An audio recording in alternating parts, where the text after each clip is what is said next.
এই ১,৫০০ মাইল দূর থেকে দেখাও যায়, ১,৫০০ মাইল দূরের আওয়াজ শোনা যায়। এটা কিভাবে সম্ভব? এটা সম্ভব প্রকৃত ইমানদার যারা, আল্লাহওয়ালা যারা, তাদের দ্বারাই, ঠিক না? সহিহ বুখারীর হাদিস, আল্লাহ পাক কি বলেছেন হাদিসে কুদসি, ওয়ামা ইয়াজালু আবদি ইয়াতাকাররাবু ইলাইয়া বিন-নওয়াফিল। বান্দা ফরজ, ওয়াজিব, সুন্নত একজন ইমানদার বান্দা এগুলা পালন করেই, এছাড়াও আর অতিরিক্ত কাজ করতে করতে বান্দা আমার নৈকট্য লাভ করে। হাত্তা উহিব্বা, এত কাছে চলে আসে বান্দা, আমি আমার বান্দাকে মহব্বত করে ফেলি। সুবহানাল্লাহিল আযীম। কে বলতেছেন?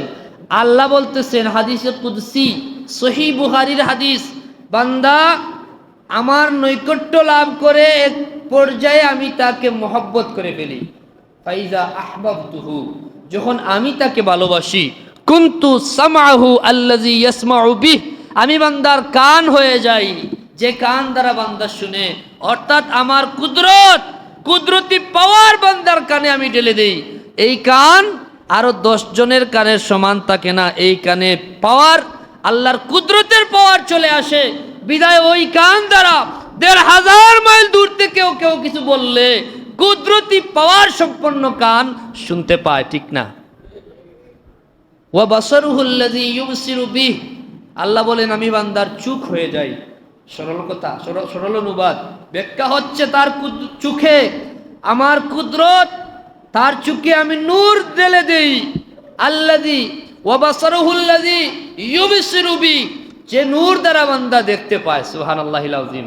এজন্য ১,৫০০ মাইল দূর থেকে ফারুকে আজম দেখেছেন, ১,৫০০ মাইল দূর থেকে হযরতে সারিয়া শুনেছেন। কথা বোঝা গেছে? ওয়ায়াদাহুল্লাতী ইয়াবতিশু বিহা, আমি বান্দার হাত বনে যাই, যে হাত দ্বারা বান্দা ধরে। অর্থাৎ বান্দার হাত আর সাধারণ মানুষের হাতের মতো থাকে না, এই হাতের পাওয়ার এত বেশি হয়ে যায়, আমার কুদরতি পাওয়ার এই হাতে আমি ঢেলে দেই। সুবহানাল্লাহ বলবেন না? এই জন্য আমরা জানি হযরতে শাহজালাল মুজাররিদি ইয়ামানি রাহিমাহুল্লাহ রাস্তা বন্ধ করার জন্য বিশাল বিশাল পাথর রেখেছিল গৌর গোবিন্দ, জানেন তো? হযরতে শাহজালাল মুজাররিদি ইয়ামানি বললেন সিল হট, হাতের ইশারা, আঙ্গুল দিয়ে ইশারা করলেন যে পাথর সরে যাও। এই পাওয়ার, কুদরতি ক্ষমতা সম্পন্ন, কুদরতি পাওয়ারফুল হাত, যে হাতের ইশারা করতে দেরি হয়েছে, পাথর ইশারার সাথেই সরে গেছে, টাচ করার প্রয়োজন হয় নাই। সুবহানাল্লাহ বলবেন না? ওই যে আল্লাহ বলেছেন ওয়ায়াদাহুল্লাতী ইয়াবতিশু বিহা, আমি বান্দার হাত হয়ে যাই, যে হাত দ্বারা বান্দা ধরে। অর্থাৎ বান্দার হাতে আমি আমার কুদরত ঢেলে দেই। এই জন্য এই হাতের পাওয়ার আরো 10 জনের মতো না, 1000 জনের মতো না, লক্ষ জনের মতো না, এর চেয়েও বেশি কোনো কোনো বেলায় হয়ে যায়, ঠিক না? ওয়ারিজলাহুল্লাতী ইয়ামশি বিহা, আমি বান্দার পা বনে যাই। অর্থাৎ বান্দার পায়ে আমি কুদরত দিই, বান্দার পায়ে আমি কুদরত দিয়ে দিই। ওই পা আরো 10 জনের মতো থাকে না, ওই পা পাওয়ারফুল পা হয়ে যায়। ওই পা দিয়ে পানির উপর দিয়ে চলে যেতে পারে। এজন্য সুরমা নদী পার হতে আর নৌকা কিংবা জাহাজের প্রয়োজন হয় নাই, তখন ব্রিজও ছিল না। ওই যে আল্লাহর কুদরতি ক্ষমতা সম্পন্ন পা যাদের আছে, তাদের নদী পার হতে নৌকার প্রয়োজন হয় না, তাদের পা পানিতে ডুবাতে পারে না, তাদের হাত পা আগুন পুড়াতে পারে না। এটা আজকে নতুন বিষয় না, যুগ যুগ ধরে প্রমাণিত। যারা প্রকৃত আল্লাহওয়ালা, তাদের হাত, তাদের পা, তাদের কান, তাদের চোখ, এটা আল্লাহর কুদরতি। অর্থাৎ তাদের মাথা থেকে পা পর্যন্ত মুফাসসিরিনে কেরাম বর্ণনা করেন আল্লাহর ইশকের, আল্লাহর মহব্বতের আগুনে পুড়তে পুড়তে বান্দা নিজের আমিত্বকে একদম বিলীন করে দেয়। আমি বলতে যখন কিছুই থাকে না, বান্দা শুধু মালিক মাওলার মহব্বতে ফানা হয়ে যায়, তখন আল্লাহ পাক ওই বান্দার বডিকে আর সাধারণ বডি রাখে না, তখন আল্লাহর নূরের নূরান্বিত বডি বানিয়ে দেয়। এজন্য তাদের হাত, তাদের পা, তাদের ছোঁয়া, তাদের শরীরের কাপড়, প্রত্যেকটা বিষয়কে আল্লাহ পাক কি করেন? বিশেষ মর্যাদা দিয়ে থাকেন। আমরা যে মুসলমান, আমরা আমাদের যে কালিমা পাঠ করি, প্রথমেই তো কালিমা দিয়েই তো ইমানের সূচনা, তাই না? লা ইলাহা ইল্লাল্লাহ মুহাম্মাদুর রাসূলুল্লাহ সাল্লাল্লাহু আলাইহি ওয়াসাল্লাম, এমন এক কালেমা আল্লাহ পাক আমাদেরকে দান করেছেন, যেই কালেমা আল্লাহ পাক আরশ সৃষ্টি করার পরে আরশের গায়ে লিপিবদ্ধ করে রেখেছেন, যার জন্য আল্লাহর আরশ স্থির অবস্থায় আছে। যে কালেমার উসিলায় সমস্ত নবী রাসূল নবুয়ত এবং রিসালাত লাভ করেছেন, সেই কালেমা আমাদের কালেমা লা ইলাহা ইল্লাল্লাহ মুহাম্মাদুর রাসূলুল্লাহ সাল্লাল্লাহু আলাইহি ওয়াসাল্লাম। কথা বুঝেন নাই মনে হয়? এই কালেমার ওজন এত বেশি, এত বেশি। বনি ইসরাইলের এক ব্যক্তি 480 বছর অপরাধে অতিবাহিত করার পরে যখন মূসা কালিমুল্লাহর দরবারে এসে হাজির হলো, মূসা কালিমুল্লাহর দরবারে এসে তার তাওবার জন্য জিজ্ঞাসা করলো যে আমাকে কি আল্লাহ পাক ক্ষমা করবেন? তখন মূসা কালিমুল্লাহ যখন তাকে কালেমা পাঠ করতে বললেন, লা ইলাহা ইল্লাল্লাহ, মূসা কালিমুল্লাহ, আল্লাহ পাক ওই ব্যক্তির 480 বছরের গুনাহ সাথে সাথে মাফ করে দিলেন। সুবহানাল্লাহ। মূসা কালিমুল্লাহর উম্মত যদি কালিমা পাঠের বদৌলতে 480 বছরের গুনাহ থেকে আল্লাহ পাক পরিত্রাণ দিয়ে থাকেন, শ্রেষ্ঠ কালেমা কালিমাতুত তাকওয়া বলা হয়েছে। আল্লাহর কোরআনে এই কালেমাকে কালিমাতুত তাকওয়া বলেছেন। লা ইলাহা ইল্লাল্লাহ মুহাম্মাদুর রাসূলুল্লাহ পাঠ করলে কি পর্যন্ত ফজিলত লাভ হতে পারে উম্মতে মুহাম্মদী, তা কি বাবার বিষয় নয়। হাদিসে পাকে আল্লাহর হাবিব সাল্লাল্লাহু আলাইহি ওয়াসাল্লাম ইরশাদ করেছেন, জৈনিক সাহাবী থেকে বর্ণিত, যদি কোনো ব্যক্তি একবার লা ইলাহা ইল্লাল্লাহ ভাব গাম্ভীর্যের সাথে সে উচ্চারণ করে, আল্লাহ পাক তার আমলনামা থেকে 4000 গুনাহকে মিটিয়ে দেন। কয় হাজার গুনাহ? সেই কালেমা হচ্ছে লা ইলাহা ইল্লাল্লাহ মুহাম্মাদুর রাসূলুল্লাহ সাল্লাল্লাহু আলাইহি ওয়াসাল্লাম। লা ইলাহা ইল্লাল্লাহ মুহাম্মাদুর রাসূলুল্লাহ শ্রেষ্ঠ কালেমা আল্লাহ পাক তার হাবিব রসুল আমাদেরকে দান করেছেন। আমরা এই কালেমা সম্পর্কে যদি তাফসীরের কিতাব থেকে আপনাদের সাথে সামনে দুই একটি কথা তুলে ধরতে চাই। আমরা জুমার দিনে সূরা কাহাফ তিলাওয়াত করি কি করি না? অনেকেই তিলাওয়াত করেন।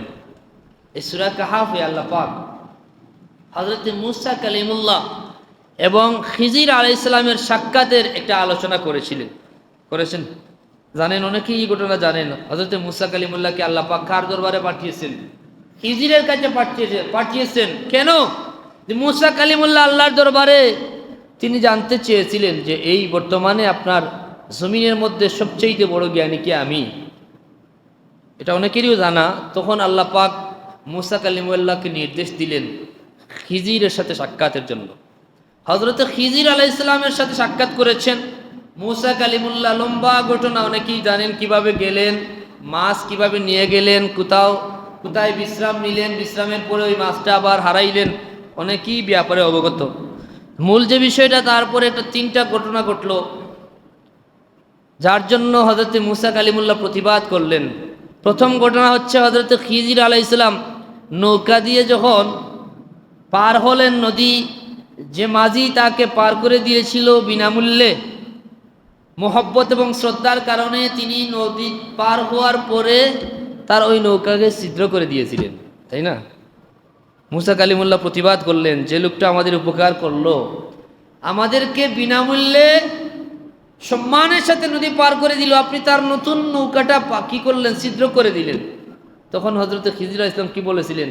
যে আমি আপনাকে আগে বলি নাই যে আপনি ধৈর্য ধরতে পারবেন না, আমার সাথে সাক্ষাৎ সফর করলে আপনি ধৈর্য ধারণ করতে পারবেন না। বললেন ঠিক আছে, তাইলে এইবারের মতো আপনি এটা বাদ দিয়ে দেন, আর এরকম আমি আর কিছু প্রতিবাদ করবো না, আপনার যাচ্ছে তাই করেন।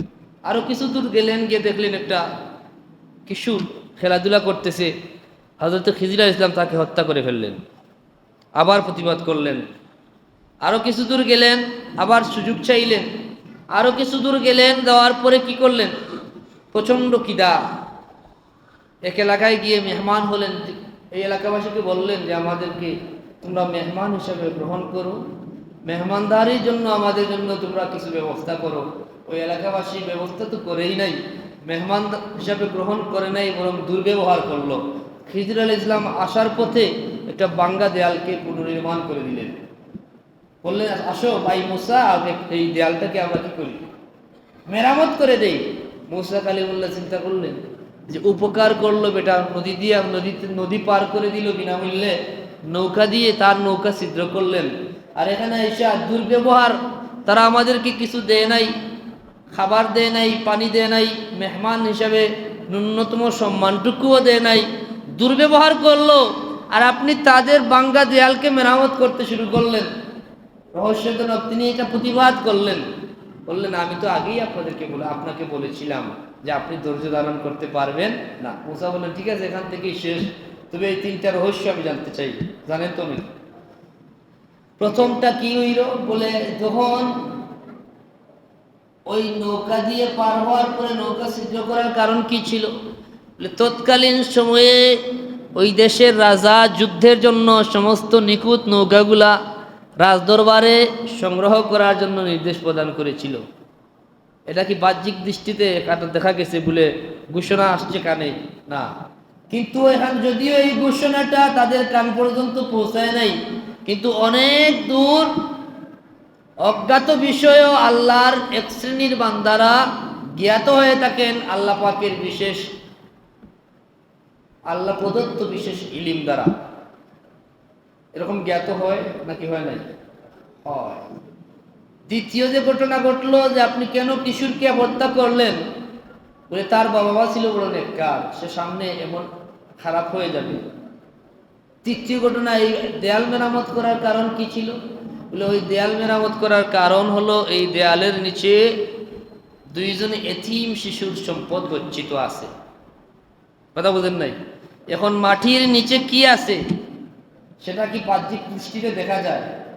কিন্তু আল্লাহ প্রদত্ত ইলিম, যাদেরকে আল্লাহ পাক বিশেষ ইলিম দান করেছেন, যাদেরকে আল্লাহ অন্তর্দৃষ্টি দান করেছেন, তারা মাটির নিচে কি আছে না আছে তাও দেখতে পায়। আল্লাহ কুরআন থেকে এই ঘটনাই প্রমাণিত হয়।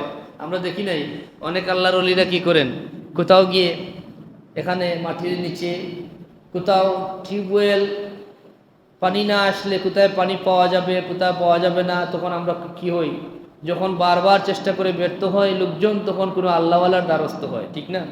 বারবার প্রমাণিত, বিশেষ করে আমাদের সিলেটে আমি নিজেই অনেক ঘটনার সাক্ষী। যখন পানি পাওয়া যায় না, 300 ফিট 400 ফিট টিউবওয়েল গাড়ার পরে যখন পানি আসে না, তখন আমরা কোনো আল্লাহওয়ালার দ্বারস্থ হই যে কোথাও পানি পাওয়া যাবে।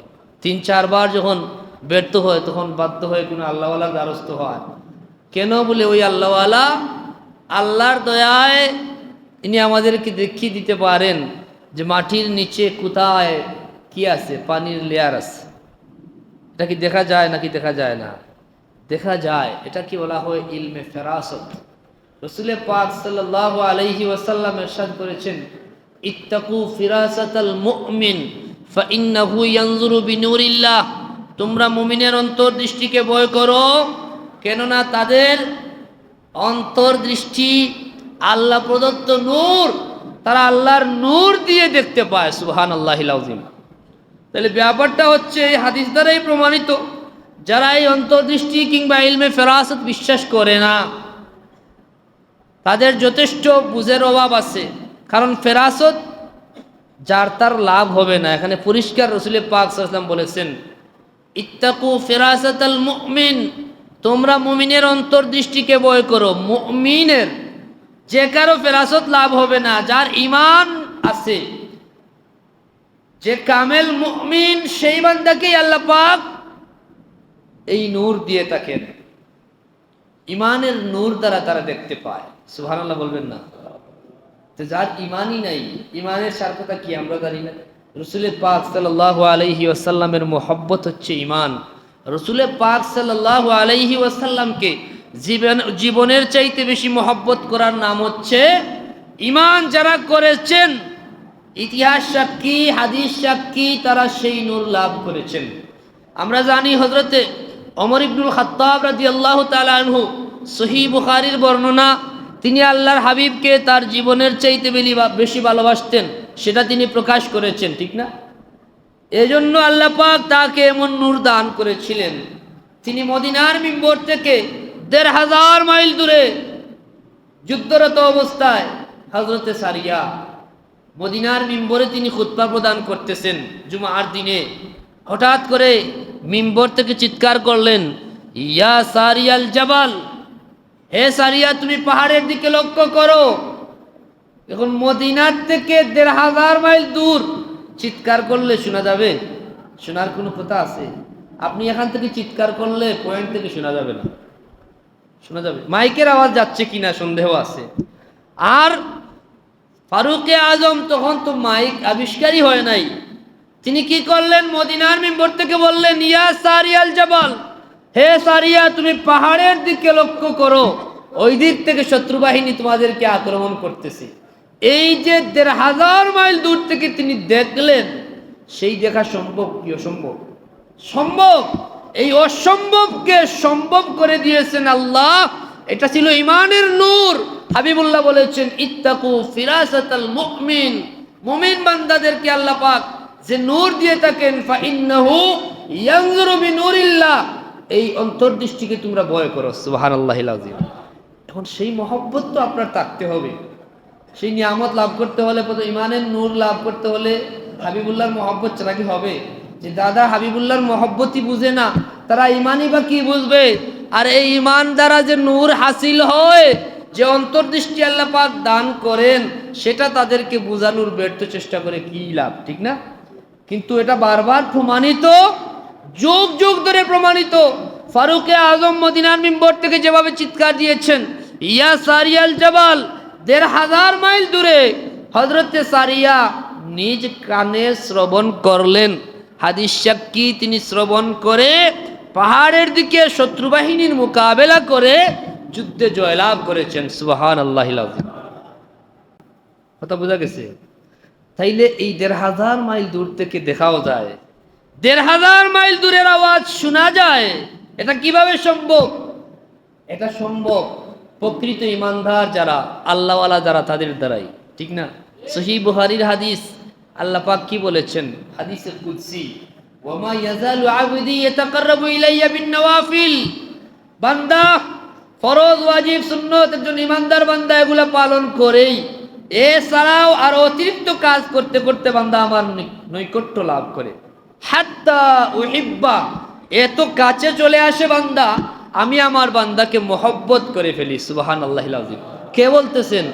আল্লাহ বলতেছেন, হাদিসে কুদসি, সহিহ বুখারীর হাদিস, বান্দা আমার নৈকট্য লাভ করে এক পর্যায়ে আমি তাকে মহব্বত করে ফেলি। ফাইজা আহবাবতুহু, যখন আমি তাকে ভালোবাসি, কুনতু সামাহু আল্লাযী ইয়াসমাউ বিহ, আমি বান্দার কান হয়ে যাই, যে কান দ্বারা বান্দা শুনে। অর্থাৎ আমার কুদরতি পাওয়ার বান্দার কানে আমি ঢেলে দেই। এই কান আরো ১০ জনের কানের সমান থাকে না, এই কানে পাওয়ার, আল্লাহর কুদরতের পাওয়ার চলে আসে। বিদায় ওই কান দ্বারা ১৫০০ মাইল দূর থেকেও কেউ কিছু বললে কুদরতি পাওয়ার সম্পন্ন কান শুনতে পায়, ঠিক না?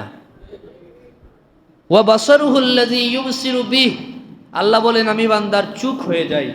সরল কথা, সরল অনুবাদ, ব্যাখ্যা হচ্ছে তার চোখে আমার কুদরত, তার চোখে আমি নূর ঢেলে দেই। আল্লাযী ওয়া বাসারুহুল্লাযী ইউবসিরু বিহ, যে নূর দ্বারা বান্দা দেখতে পায়। সুবহানাল্লাহিল আযীম।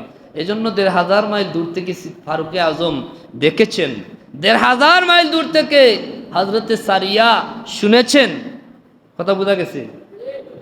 ওয়ায়াদাহুল্লাতী ইয়াবতিশু বিহা, আমি বান্দার হাত বনে যাই, যে হাত দ্বারা বান্দা ধরে, অর্থাৎ বান্দার হাত আর সাধারণ মানুষের হাতের মতো থাকে না, এই হাতের পাওয়ার এত বেশি হয়ে যায়, আমার কুদরতি পাওয়ার এই হাতে আমি ঢেলে দেই। সুবহানাল্লাহ বলবেন না? এই জন্য আমরা জানি হযরতে শাহজালাল মুজাররিদি ইয়ামানি রাহিমাহুল্লাহ রাস্তা বন্ধ করার জন্য বিশাল বিশাল পাথর রেখেছিল গৌর গোবিন্দ, জানেন তো? হযরতে শাহজালাল মুজাররিদি ইয়ামানি বললেন, সিল হট, হাতের ইশারা, আঙ্গুল দিয়ে ইশারা করলেন যে পাথর সরে যাও। এই পাওয়ার কুদরতি ক্ষমতা সম্পন্ন, কুদরতি পাওয়ারফুল হাত, যে হাতের ইশারা করতে দেরি হয়েছে, পাথর ইশারার সাথেই সরে গেছে, টাচ করার প্রয়োজন হয় নাই। সুবহানাল্লাহ বলবেন না? ওই যে আল্লাহ বলেছেন ওয়াইয়াদাহুল্লাতি ইয়াবতিশু বিহা, আমি বান্দার হাত হয়ে যাই, যে হাত দ্বারা বান্দা ধরে, অর্থাৎ বান্দার হাতে আমি আমার কুদরত ঢেলে দেই। এই জন্য এই হাতের পাওয়ার আরো 10 জনের মতো না, 1000 জনের মতো না, লক্ষ জনের মতো না, এর চেয়েও বেশি কোনো বেলায় হয়ে যায়, ঠিক না? ওয়ারিজলাহুল্লাতি ইয়ামশি বিহা, আমি বান্দার পা বনে যাই, অর্থাৎ বান্দার পায়ে আমি কুদরত দিই, বান্দার পায়ে আমি কুদরত দিয়ে দিই। ওই পা আরো 10 জনের মতো থাকে না, ওই পা পাওয়ারফুল পা হয়ে যায়, ওই পা দিয়ে পানির উপর দিয়ে চলে যেতে পারে। এজন্য সুরমা নদী পার হতে আর নৌকা কিংবা জাহাজের প্রয়োজন হয় নাই, তখন ব্রিজও ছিল না। ওই যে আল্লাহর কুদরতি ক্ষমতা সম্পন্ন পা যাদের আছে, তাদের নদী পার হতে নৌকার প্রয়োজন হয় না, তাদের পা পানিতে ডুবাতে পারে না, তাদের হাত পা আগুন পুড়াতে পারে না। এটা আজকে নতুন বিষয় না, যুগ যুগ ধরে প্রমাণিত। যারা প্রকৃত আল্লাহওয়ালা, তাদের হাত, তাদের পা, তাদের কান, তাদের চোখ, এটা আল্লাহর কুদরতি, অর্থাৎ তাদের মাথা থেকে পা পর্যন্ত। মুফাসসিরিনে কেরাম বর্ণনা করেন, আল্লাহর ইশকের, আল্লাহর মহব্বতের আগুনে পুড়তে পুড়তে বান্দা নিজের আমিত্বকে একদম বিলীন করে দেয়। আমি বলতে যখন কিছুই থাকে না, বান্দা শুধু মালিক ও মাওলার মহব্বতে ফানা হয়ে যায়, তখন আল্লাহ পাক ওই বান্দার বডিকে আর সাধারণ বডি রাখে না, তখন আল্লাহর নূরের নূরান্বিত বডি বানিয়ে দেয়। এজন্য তাদের হাত, তাদের পা, তাদের ছোঁয়া, তাদের শরীরের কাপড়, প্রত্যেকটা বিষয়কে আল্লাহ পাক কি করেন? বিশেষ মর্যাদা দিয়ে থাকেন। এখন আপনি বলবেন কাপড় কি বললেন, আছে না? ফারুকে আজম মদিনায় কি করলো? গিরিপথে আগুন দেখা দিল, হঠাৎ আগুন লেগে গেছে। কিছুদিন আগে আমরা দেখেছি ঢাকা ইউনিভার্সিটিতে, ঢাকা এয়ারপোর্টে এমন অগ্নিকাণ্ড, 100 বিলিয়ন নাকি কত ডলারের মতো ক্ষতি হয়ে গেছে। কি করে না পারে, ফায়ার সার্ভিস ব্যর্থ হয়ে গেছে আগুন নিভাতে। মদিনায় 1500 বছর আগে আগুন লেগেছে। যখন ফারুকে আজমের কাছে খবর আসলো যে আপনি কি করেন, ফায়ার সার্ভিসের ব্যবস্থা করেন, ফারুকে আজম তার গা থেকে রুমাল দিয়ে বললেন যাও। সুবহানাল্লাহ বলবেন না? তার গায়ের কাপড়, তার রুমাল দিয়ে বললেন যাও, এটা দিয়ে ফায়ার সার্ভিসের কাজ করে ফেলবা। যেমন ফারুকে আজম, তেমন তার জনগণ, তিনি সাথে সাথে গেলেন। বুঝতে আর দেরি হলো না। আমাদের বর্তমান যুগে হলে ওই যারা এগুলা বিশ্বাস করে না, যাদের দিলের মধ্যে সমস্যা আছে, যাদের মন একদম ছোট, তারা আল্লাহর কুদরতকে সীমিত করতে চায়, তারা বলতো যে কি একটা অবস্থা, আপনাকে আমরা খলিফাতুল মুসলিমিন নিযুক্ত করেছি আর আমরা আগুনে পুড়ে যাই, আপনি কি আমাদের সাথে মশওয়ারা করতেছেন? আপনি কি আমাদের সাথে ঢং করতেছেন? আপনি রুমাল দিয়ে দিলেন, কিন্তু তিনি জানতেন যাকে দিচ্ছেন তার বিশ্বাস এরকমই ছিল যে এটা ফারুকে আজমের রুমাল, এটাই যথেষ্ট আগুনের জন্য। সুবহানাল্লাহিল আযীম। এখন বলবে এই হুজুররা তো শুধু শিরিকের কথা বলে, কাপড়ের ফজিলত বর্ণনা করে, এটা হুজুর মন গড়া বলে না। আল্লাহর কুরআন দেখো, ইমানের দৃষ্টিতে দেখো। হযরত ইউসুফ আলাইহিস সালাম তার গায়ের জামা খুলে দিয়ে বলছিলেন ইযহাবু বিকামিশি হাযা ফাআলকুহু আলা ওয়াজহি আবি ইয়াতি বাসীরা, যাও আমার ওই কামিজ নিয়ে যাও। আমার বাবা 40 বছর থেকে আমার সুখে কান্না করতে করতে তার চোখ একদম আন্ধা হয়ে গেছে, চোখের পাওয়ার চলে গেছে। আমার ওই জামা তার চোখে কি করলে, মালিশ করলে আল্লাহ চোখ ফিরিয়ে দিবেন। সুবহানাল্লাহিল আযীম। তাহলে আল্লাহর কুরআনেই আছে আল্লাহওয়ালার গায়ের পোশাকে হারানো চোখ ফিরে পাওয়া যায়। সুবহানাল্লাহ বলবেন না? যুগ যুগ ধরে প্রমাণিত। আল্লাহ পাক আমাদেরকে সহি বুঝার তৌফিক ভিক্ষা দান করুন, আমাদেরকে কামিল ঈমান নসিব করুন। মেইন ব্যাপারটা হচ্ছে ঈমান। আর যে কথা বলতে গিয়ে অনেক লম্বা হয়ে গেল, ওই আম্মাল জিদার ফাকানা লিগুলামাইন ইয়াতীমাইন, আল্লাহ যে বলেছেন ওই জিদারের অর্থাৎ দেয়ালের নিচে যে এতিমের সম্পদ গচ্ছিত ছিল, সেই যে সম্পদের ব্যাপারে মুফাসসিরিনে কেরাম বলেছেন সেখানে একটা সোনার কি ছিল, আর সাথে লেখা ছিল বিসমিল্লাহির রহমানির রহিম বলে যে লেখা, আমার উদ্দেশ্য ছিল এই ব্যাপারে কিছু আলোচনা করব, যেহেতু সময় শেষ হয়ে গেছে। শুধু বিসমিল্লাহ সম্পর্কে বলি, এই এমন নিয়ামত আল্লাহ পাক আমাদেরকে দান করেছেন। হাদিস সাক্ষী, হাসরের ময়দানে যখন আমাদের আমলনামা ওজন করা হবে, তখন আপনার এক রাকাত অন্য উম্মতের 1000 রাকাতের সমান হয়ে যাবে। আগেকার উম্মত আল্লাহর দরবারে অভিযোগ করবেন যে তাদের এক রাকাত আমাদের 1000 রাকাতের সমান কিভাবে হলো? তখন জবাব দেওয়া হবে, তাদেরকে আমি বিসমিল্লাহ দান করেছিলাম, তাদের নামাজে বিসমিল্লাহির রহমানির রহিম ছিল, এজন্য প্রতি রাকাত 1000 রাকাতের সমান হয়ে গেছে। সাল্লাল্লাহু আলা সাইয়্যিদিনা মাওলানা মুহাম্মদ ওয়া আলা আলিহি ওয়া আসহাবিহি ওয়া সাল্লাম।